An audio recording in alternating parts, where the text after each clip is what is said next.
Toyota Prius маркийн автомашин үнэ хямд, ашиглалтын зардал бага. Иймдээ ч манайхан ихээр худалдан авч хэрэгжилж байна. Энэ машин давуу тал ихтэйч бас сул талуудтай. Ер нь л хотын унаа да. Манайхан стандартын бус өндөрлөгөө техникийн бүрэн бүтэн байдалд анхаарал тавьдаггүй, хэнэггүй байдлаасаа болж осол аваард орж амнаас эд хөрөнгөөрөө хохирч байна.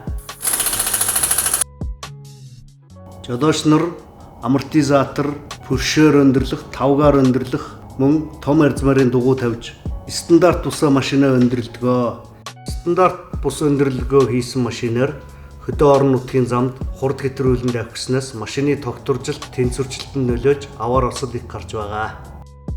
Prius автомашиныг бензин бага зарцуулалттай болгохын тулд эд анги деталуудыг бол хуванцар болон хөнгөн материалаар, гадна хөөцөв, арсыг нь бол нэмгэн материалаар хийсэн байдаг. Ийм даваар осолд ороход бол зөрчигчд өндөр эрсдэлтэй.